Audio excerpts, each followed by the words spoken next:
with the equipment. It's supposed to be Fifth Avenue. It doesn't work. But with all that equipment that they left, they should have taken every ounce of it. I was taking I said every screw, every bolt, every nail you take out of there. And Millie said, I remember one time, sir, we're better off leaving the equipment. Why? Well, it's cheaper. I said, cheaper? You mean it's cheaper to leave a $150 million airplane rather than flying it into Pakistan or India or someplace, or just flying it straight home? It's cheaper. Yes, sir. That's when I knew he was an idiot. Didn't take long to figure that one out. But they left all that equipment, but they left their dignity behind. It was the most embarrassing moment, in my opinion, in the history of our country. Not that we got out, we should have not been there, but that we got out the way we got out, with great embarrassment and death. You had 13 young people. I've gotten to know their families very well, but you had hundreds of people killed that nobody talks about. Yet the other side, many people were killed. Many people are walking around with no legs, no arms from that whole thing.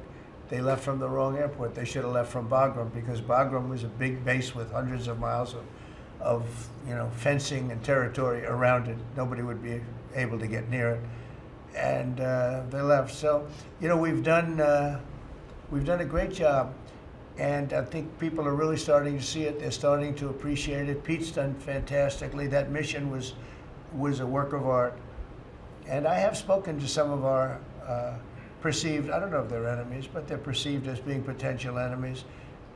And they essentially said the same thing. Very impressive. There wasn't a thing that we didn't lose an engine. We didn't lose it. They landed and they were cheered. But the sad thing was they were cheered, and one of the pilots said, we were a little concerned because when we got out, we were told that on television they were reporting that we may have missed our targets. Sir, we hit every target. That's what I do for a living. We hit every target. In fact, when the bombs hit, a yellow haze came over the horizon that I've never seen before. It just lit up the whole horizon, brighter than the sun. It was like looking into the sun. He goes, we hit our target, because you know what that was exploding. And but they were a little downbeat because they listened to that fake CNN reporting and the fake New York Times. They worked together to try and say that it wasn't perfect. They couldn't say they missed. All they could say is, maybe it wasn't perfect. And you ought to fire that reporter immediately. You should fire her. Real fake.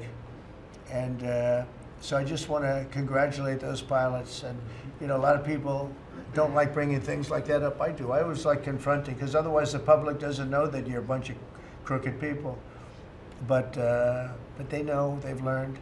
And the media has to straighten out their act. The media is down to 17% approval.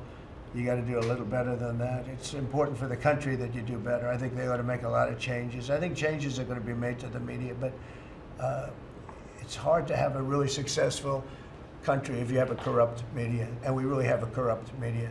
And nobody really knows why. I mean, why would you want to have open borders and criminals pouring into our country? Why would you want to have men playing in women's sports, transgender for everyone? You'll have to figure that out. But some of you don't. I mean, I'm looking at some people, they love the country, but I look at other people and they can't.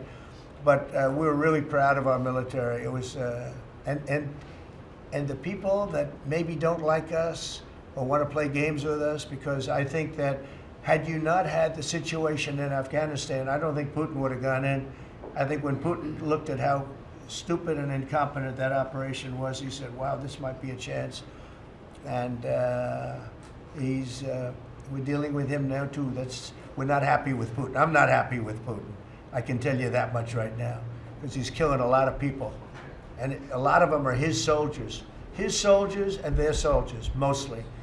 And it's now up to 7,000 a week. And I'm not happy with Putin. Okay, any questions? Yes.